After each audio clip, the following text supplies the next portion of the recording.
Hello, everyone. Thank you for joining us. Let's click on a few things here. Okay, hi. We're going to make some really cool and really simple polymer clay jewelry together today. If you're a complete beginner to jewelry making or to polymer clay jewelry, then this is the class for you. We're going to go through how to design with polymer clay, how to work with it, how to bake it, and how to put your own custom design spin on it. I'm Stephanie Menor, and I am your professor today on all things jewelry making and polymer clay. So if we skip to the other view here, we'll take a look at the projects that we're going to make and some of the supplies that we're going to use. So I don't know if you guys can see the top-down camera here. I still see myself, but these are the things that we're going to be making with polymer clay. So this is the polymer clay that we're working with. It's already pre-rolled out into flat sheets. And we use that like cookie dough and use some cutters to cut it into the shape that we want. These are the projects that we're making. And we're going to make some pendant necklaces and show you how to cut these shapes, how to connect them with metal pieces, and how to design with acrylic paint and some other mediums on top. Here's another example of a necklace. This one has 3 different things hanging from it, 2 things made of polymer clay, and 1 little bead that is there on a head pin. So we're going to show you how to cut these, how to add designs in there, and then how to add a bead, turn any bead into a charm. And then finally, we're going to make these really cool textured hoop earrings. So we have this texture, which is like a twisted. You can see that. These are very flexible once they're baked. And then this is a different kind of twisted. It's like, let me show you both of them side by side. So this one's round and this one's kind of square before you twist it. So you get a little different texture. So we're going to show you how to do this, how to bake it, and how to add the metal parts that turn it into an earring. All right, so let's talk about supplies. So you are going to need polymer clay. This is the clay that we're working with. As I said before, it's kind of pre-rolled in these sheets. It also comes in, and this is a new invention in polymer clay, it comes in patterns. So that pattern is already in there, which makes it really easy if you are new to polymer clay. But we're not actually using the pre-patterned ones today. We're just using solid polymer clay and showing you how to create your own patterns on the front. All right, so I have, let me move this to the side. As I said, I have cutters. These come in all different shapes and sizes that are perfect for jewelry making. So they're smaller, and they will show you how to use these and how to layer them. Then I have, and let me move this into the camera. This is my work surface that I like to work on. This is a ceramic tile that I got at the hardware store. And you can see, because you can see the reflection in there, it's very shiny. And you want something that is smooth and shiny because whatever texture your ceramic tile has on it, that is going to transfer to your clay. So we want to make sure that the backs of our clay are really smooth and shiny. Then I have an assortment of clay tools over here, some thickness guides, a little poker thing. I have my blade, which I'll explain what these blobs are on the side of the blade. I have some earring hoop guides that I'll show you how to work with. And I have some basic jewelry tools, pliers over here. And I also have a baking sheet. This is a 1/4 sheet pan with a piece of parchment paper in there. That's my preferred way of baking this clay. This clay does go into the oven, and so it will remain soft until you cook it in the oven. And then finally, I have an assortment of pens and markers and acrylic paint here, and this is what we're going to use to create our own designs on the clay. All right, so let's jump in. So the first thing we're going to be doing are these hoops, these twisted hoops. And so for those, we're going to need a solid color of clay. I'm just opening this package right up.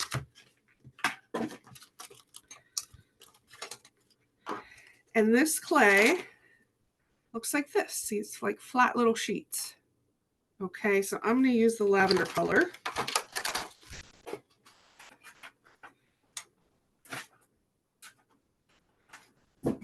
And you want to get this open. This is sealed, so sometimes it helps if you have a little tool to get in there.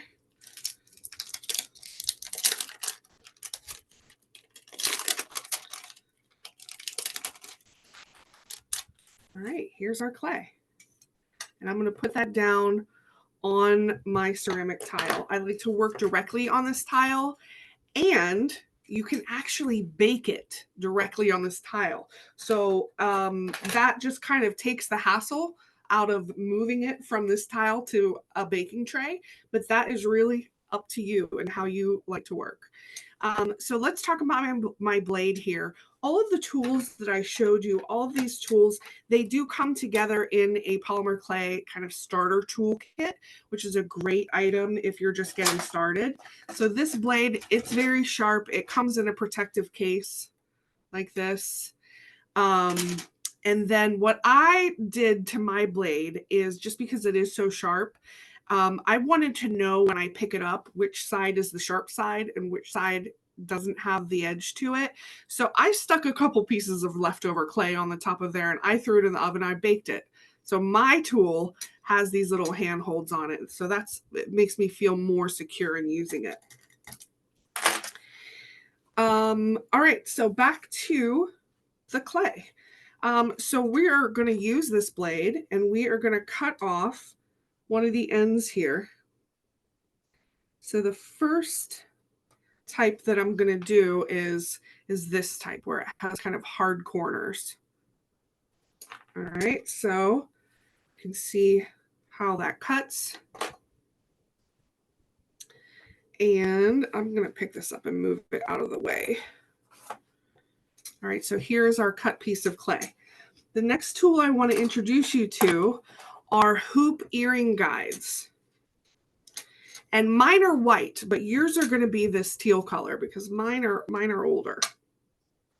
So these come in multiple sizes, and these help you create that perfect C curve or that perfect circle in with your earrings. So it comes in multiple sizes. I'm going to use this medium size, and you'll also see that it has these notches cut out around the side. And it has the size here. This says 40 mm. It's kind of hard to see, but this is a 40 millimeter circle. And I'll show you what those little notches are for. So we have our kind of square piece of clay here, and I just want to start twisting it. You can see right away it starts making that shape. Oh, I'm sorry. I broke my clay right in half. Okay, let's try this again. Let me work with it a little bit here.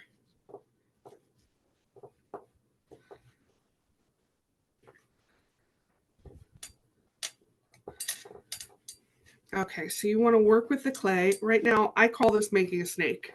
We've all done this with Play-Doh. When we're making pasta, we've done this. Okay.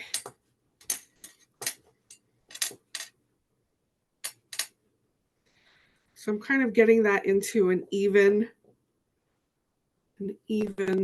size. And then to bring it back to that rectangle shape, I'm just taking an object that I have here. This is actually one of our thickness guides. I'll show you how to use those. But I'm kind of pushing down onto it and lifting up, and then kind of very gently, because I'm trying to square this back up again. All right.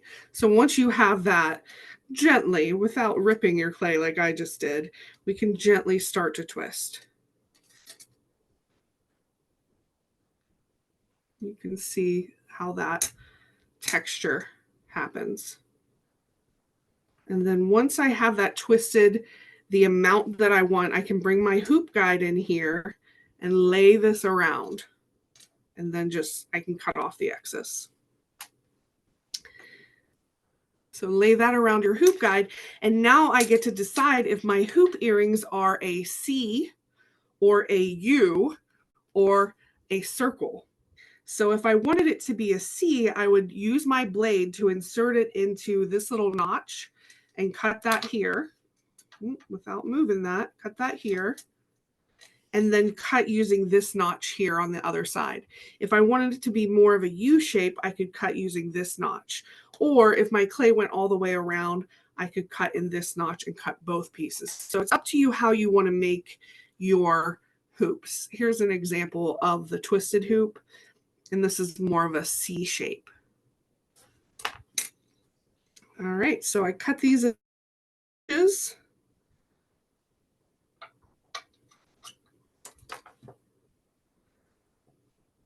And that is ready to go into the oven. Now, you do not want to bake your hoop guide. This is just to guide the clay to keep it together, and then remove that before baking.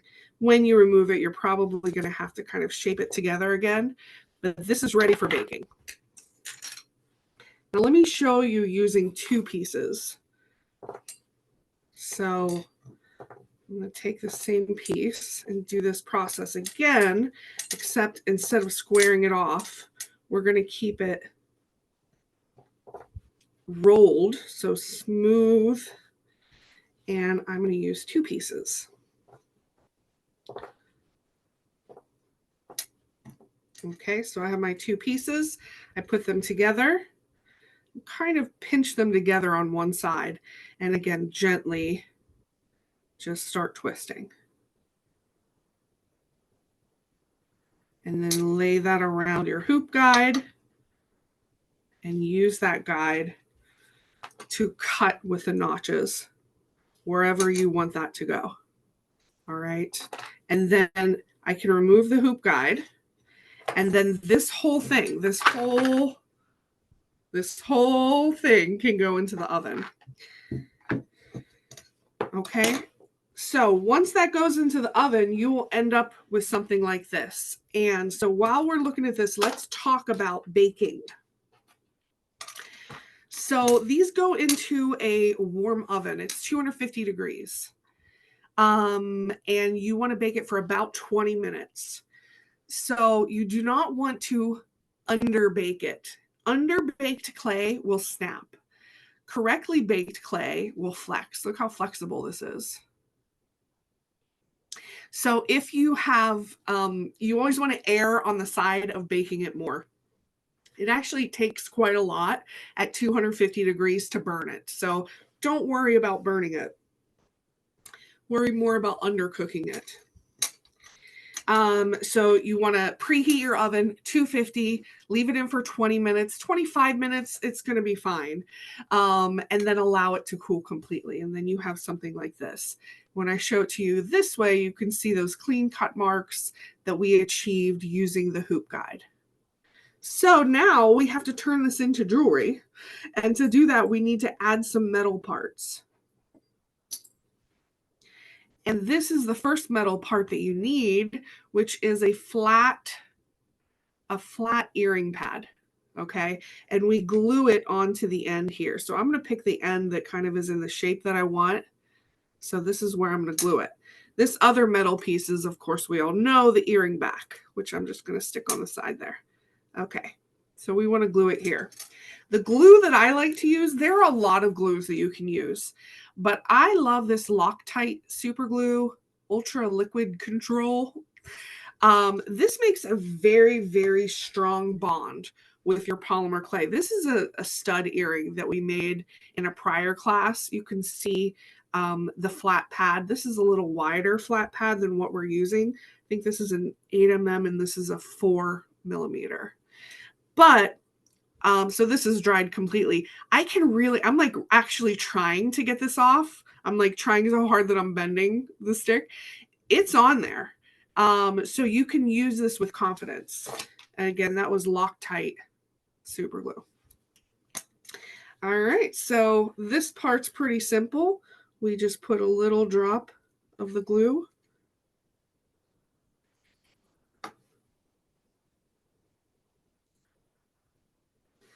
And allow that to dry.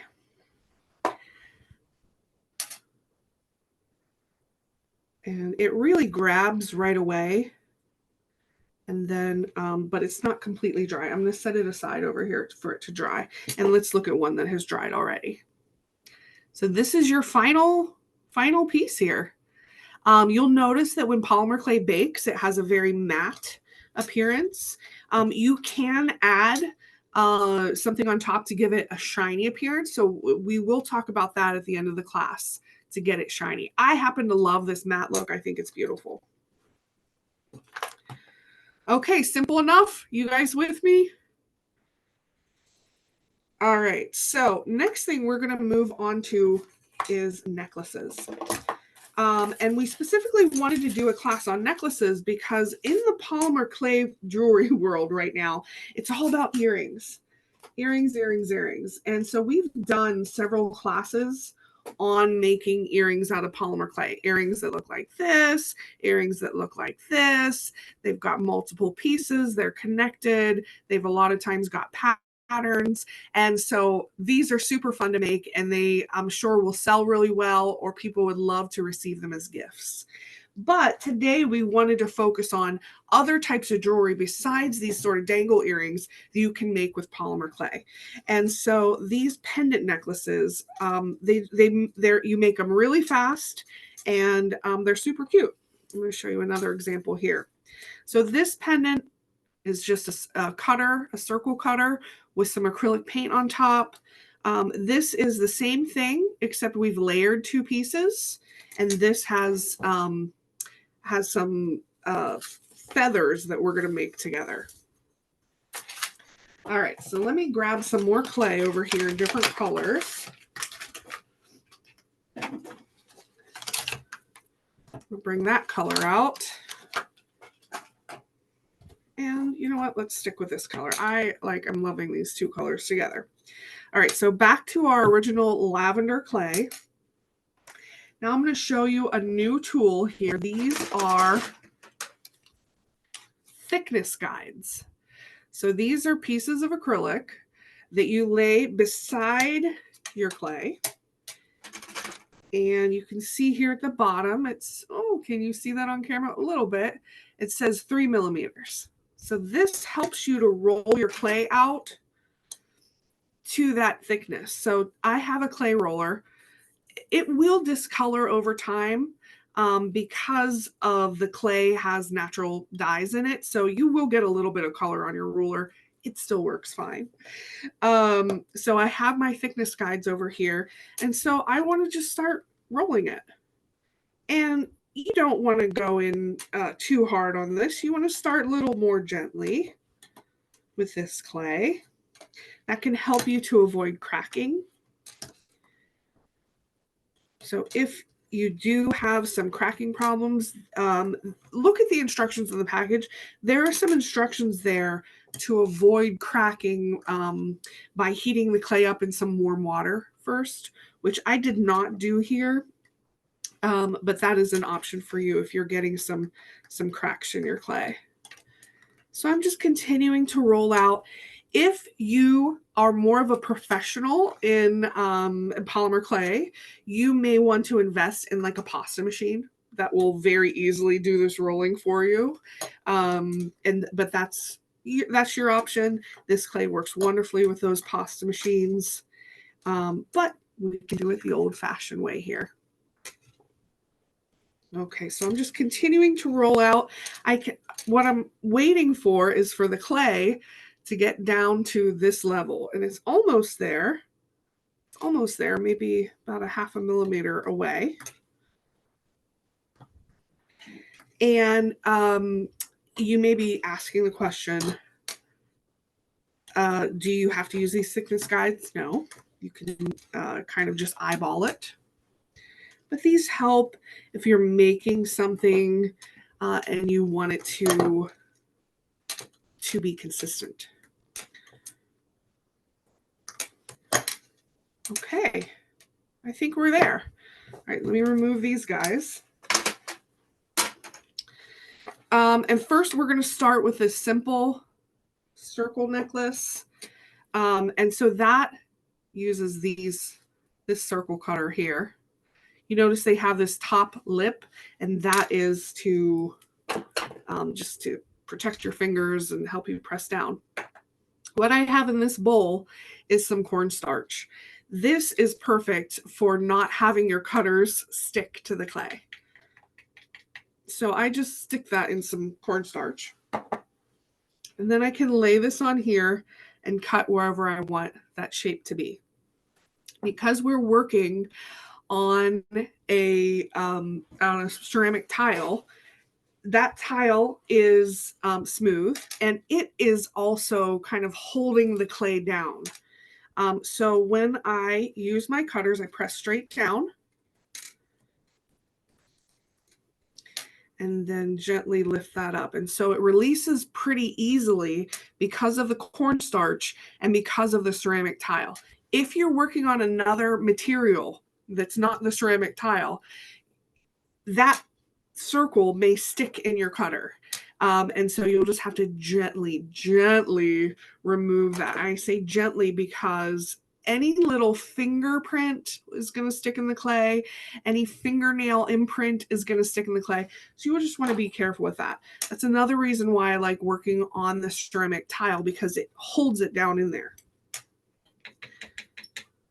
All right, I'm going to make another circle here and just dipping it into the cornstarch each time. And let's make a third.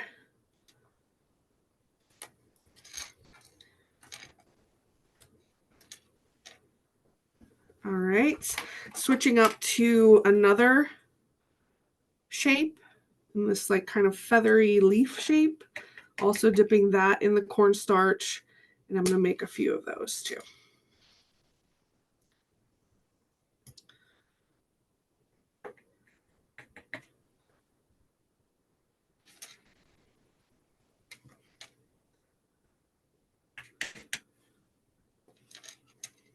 Oops.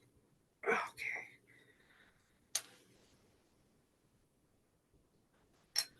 Okay, so then you would fill your clay up with whatever other cutters. The cutters come anywhere from super large to super tiny. Like here's an example of one of the tiny, like little hexagon shapes. So you can really utilize the clay the best it can be used.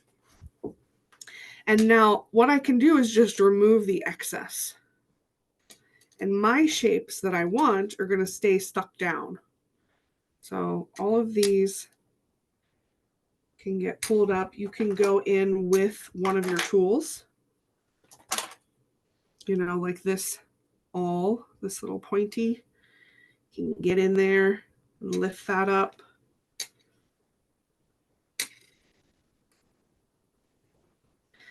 And don't worry about the extra cornstarch that's on top. That's just, we can just clean that off. But the part that I do kind of worry about is along the bottom edges. I just want to make sure there's no excess clay. Make sure it's kind of smooth.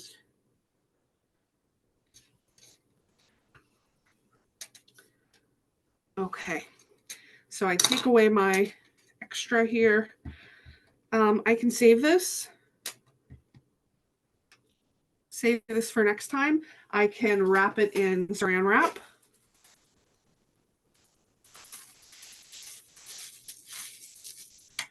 And save this for the next time. And then these are ready to bake. I can just take this entire sheet and put it into my preheated oven. Now, for our necklace, you'll see that we need a hole at the top. I prefer making that hole after these are already baked.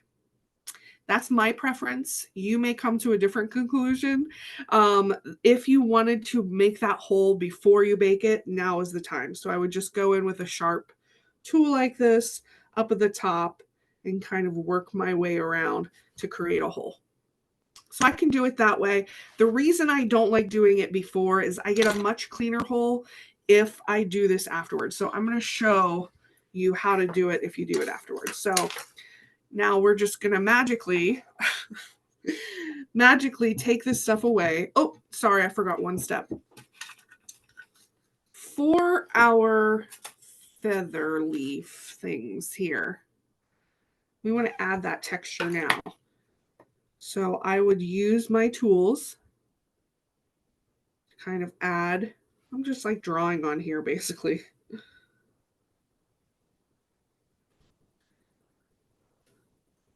There's all different tools. You might want to use something that's like this to make these. Let me leave this right here so you can see. Can I bring you in a little closer? There we go. So I can just play with it and create these little leaf details.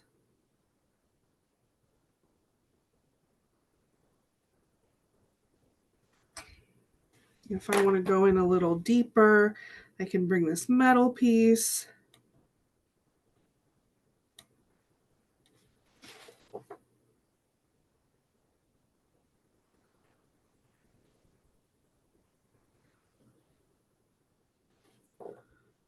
Okay, and so that's how I'm going to create that leaf texture.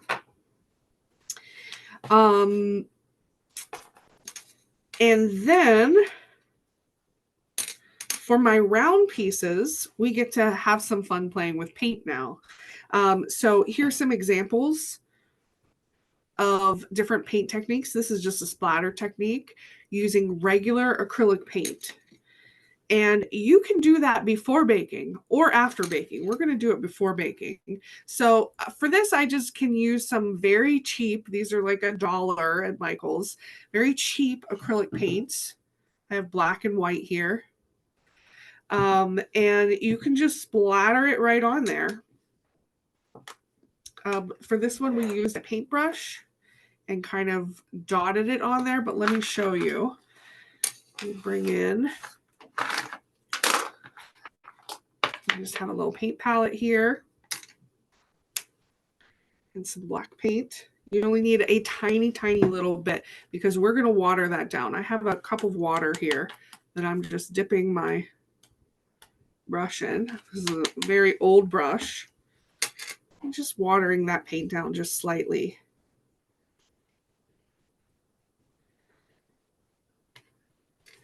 And then I can hold my finger like this and just tap it.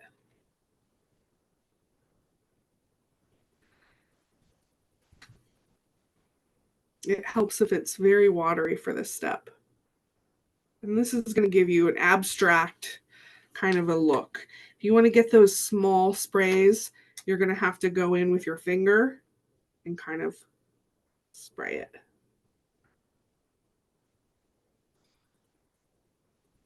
Okay.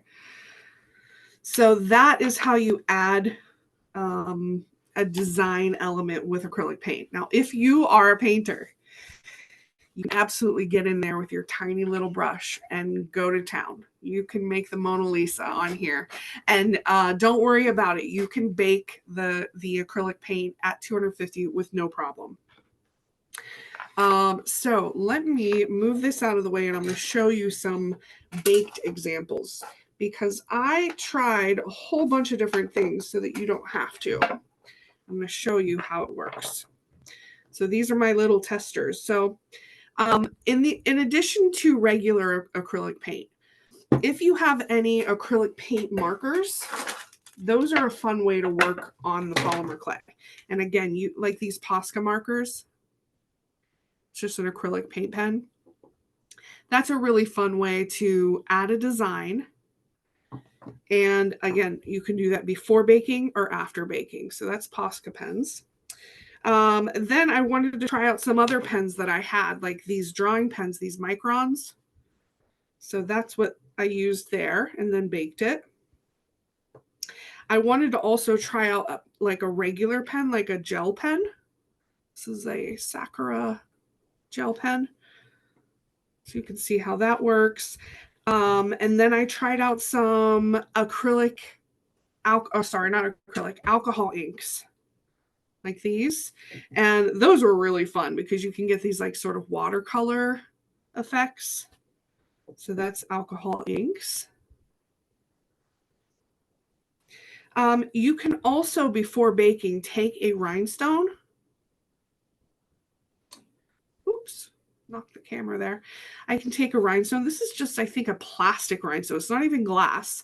And tuck it down into the polymer clay and bake that. So these are rhinestones. And then finally, one more. If we're going to attach this to something else, you need to make a loop. So one way to do it is to, I'm going to show you exactly how to do it here. Let me get one of my pieces. So you can kind of pre-bake your metal pieces inside the clay like that. And so what that is this, it's called a screw eye. And this is what they look like. These little guys. So into your before you bake, you can insert this in. Now, I'm not just shoving it in there. I'm actually using those threads, using the threads and twisting that in. And once it's in, I can kind of make it perfect and make sure that the clay is making contact with those threads. Okay. And then this whole thing goes in the oven. Out, it looks like this. Now, this is in there pretty good, but to make this more secure, I would twist this out, add a dot of the glue, and then twist this back in. But what you've done is made just a perfectly shaped little receptacle inside this clay to accept that. So that's one way of adding metal, because when you're making jewelry, it's all about connecting it to some other thing. And so you need a loop to connect it. So these are some options for you. The other thing that I will tell you, if you didn't notice already, is that these are all shiny. You can see I put it, and that's because I added something on top of there after it baked. This one, here's the difference between not shiny. This is how it comes out of the oven. And this shiny one, I added UV resin on top. And I don't know if you guys are familiar with UV resin. It looks like this. You can buy it at Michael's. And it is just a clear liquid that hardens under UV light. So UV light from the sun, UV light from a little lamp. And that's how you can get a really nice shiny surface. When you do use pen or marker or acrylic paint on top of polymer clay, I would suggest that you add a sealant like UV resin just to make sure that that's not going to rub away. Okay, so those are options for you. I want to give you options so that you can use your own creativity and create some beautiful, beautiful things. Okay, so now we have,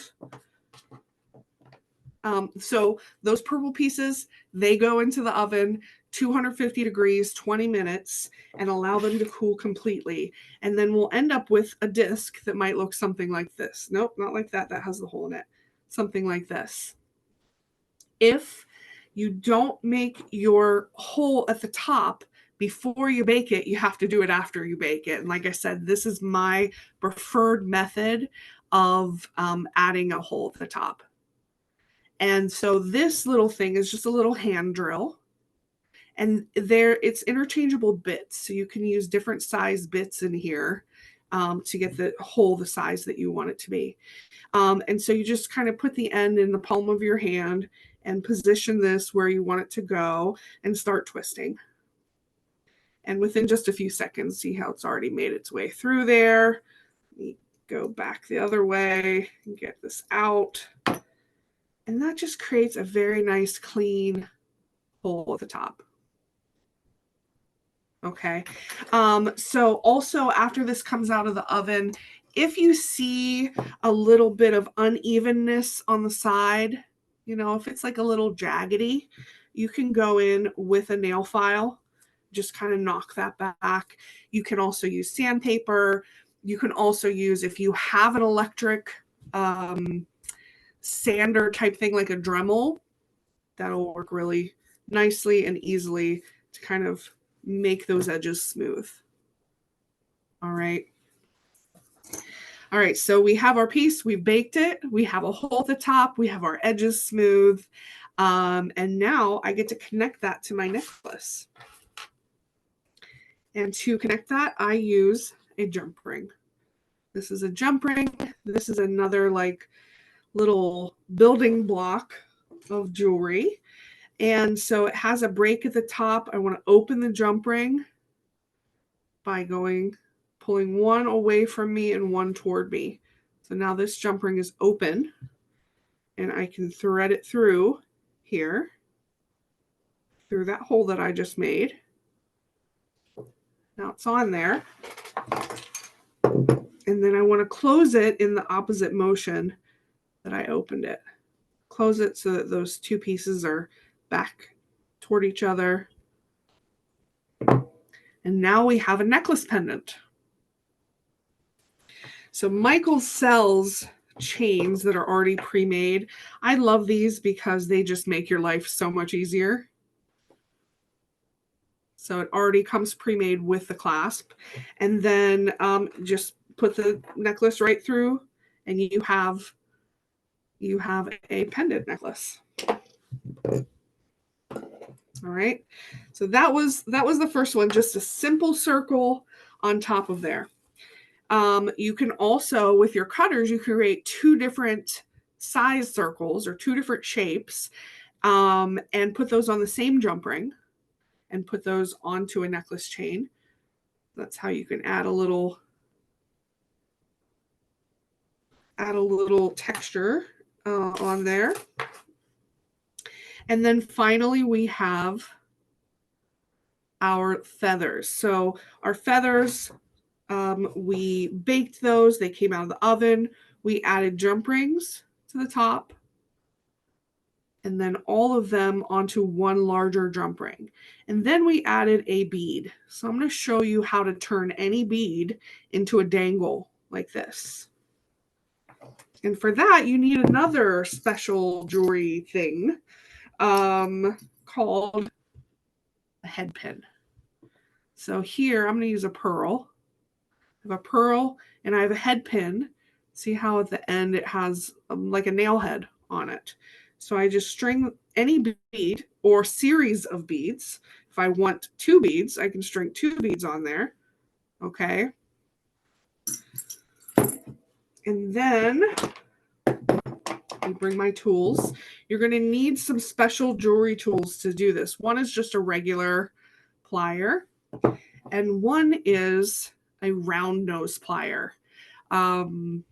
I don't know if you guys have worked with this type of a thing before, but you can see that the tips of these are like cones. This is how you make rounded off loops. So first I take my bead that's on a head pin and I want to create a 90-degree bend in this wire. So I situate my pliers right at the top of this and I just bend it. And then with my fingers, I kind of create a 90-degree. So that's step 1, is bend your wire. Then you want to trim your wire because all of this is excess. We only need about 3/8 of an inch to make a loop. So that, I'm going to say that is 3/8 of an inch. So I'm going to cut that there and it flies across the room. That's the fun part, is finding that later. Okay, and then here's where you use your special round nose pliers. So I grab it at the end. You can see how my pliers are situated, where they're right on top of one another, meaning the cones are right on top of one another. I grab the end of this as far to the end as I can grab it. And then using my wrist, I just start twisting Twisting, twisting, twisting. And then when your wrist starts to hurt, you have to let go and grab it again. Twisting, twisting, twisting. You're twisting it back onto itself. And you're creating a little loop there. My loop looks like a little funky, so you can go in and kind of just make it so that it's straight. And that is how you turn any bead, any object with a hole, into a dangle or charm that you can hang on to something else. So let me take my dangle and this necklace, and I'm going to add this. I'm going to add this onto the jump ring that's already there. So to do that, I have to open up this loop here. This little, just want to make sure you can see. So I open that up by just kind of twisting that open a little bit so that I can get it into this jump ring. And then twist that closed. And now I have a little dangle at the top of my pendant. So this opens up a ton of possibilities for you. When you go into Michael's, you see that beautiful wall of beads. They're stunning. And this really helps you just add another personal design element. In addition to beads, you can hang a metal charm on here. You can have an initial charm, a birthstone charm. All different ways to customize and layer with polymer clay that you already have made. Now we are bringing this to a little bit of a close. I have some stuff to show you, some show and tell to go over. But if you have any questions, now is the time for you to ask those in the chat. I would love to answer any of your questions here live on air if I can. And then otherwise, we're just going to do some show and tell. So as I said earlier, people use polymer clay a lot for earrings. Okay. These earrings, look at that cool texture. We didn't show you any texture sheets in this class, but this is what they look like. Mine has some clay on it, but there's a lot of different designs. You can press these texture sheets into this earring. If you guys in the chat can maybe put a link to one of our classes where we use texture sheets, that would be super helpful. Here we have another earring where it's two pieces that are connected with a jump ring. And then that top piece has the earring back on it. And that's how you can create these earrings. Here's another piece that has three pieces that are connected with jump rings. And now this one, instead of having the stud kind of attachment, this has the French ear hook. So it just depends on what you like. Let me show you a couple other pieces here. And here's another piece. I love this arch shape. This has multiple colors of clay, but that is because those multiple colors are already in the clay. Like this one, for example, the black and the white is already in the clay.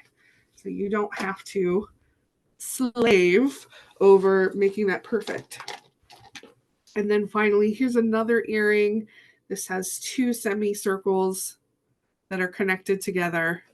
So you can see with just the building blocks that I showed you in this class, you can really, it opens up the possibility for a lot of different designs.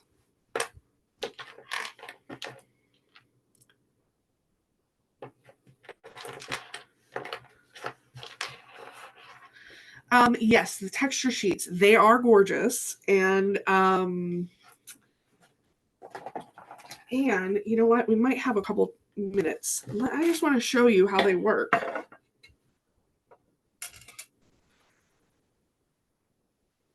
So let me bring this back in here. We have a class, another class on Friday, this Friday coming up. And we can show you some texture sheets. So here's another texture sheet. This has daisies on it.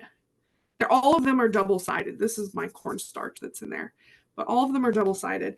Important thing when you're working with texture sheets is you want to take some of your cornstarch, dust that on the piece. That'll make your life a lot easier. All right, so should we go with the big flowers or the small flowers? Let's do the big flowers. Okay, so I just situate that on top and then use my roller, and this will transfer that texture. You want to keep it go slow because that texture sheet's going to want to move. And then when I pull this off, you can see that it transfers the texture. So cute, so cute. I mean, with that, that's all you need to do, right? It's so cute. And now the final thing that I'll show you, because I've been talking this whole time about baking it on ceramic, and not everyone may have a piece of ceramic tile to use for that. So if you do not, this is how you transfer it to a metal sheet pan. Move this over. Here's my metal sheet pan. I have a piece of parchment paper. So to transfer like this shape, get your flat blade underneath it, wiggle it underneath, and transfer it. I lost a little bit of the clay here on the back, but that's okay. And so this is ready to go into the oven. So, but like I said, the much easier way, just leave it on the ceramic and put the ceramic in the oven. All right, guys, we're wrapping it up here. Thank you so much for joining us. We do these classes several times a month. We do classes on polymer clay. We do classes on UV resin. So please join us back here soon for the next class. The Friday class is all about Halloween. So we would love to see you there to make some really cool Halloween jewelry. Thank you so much, everyone. We'll see you next time.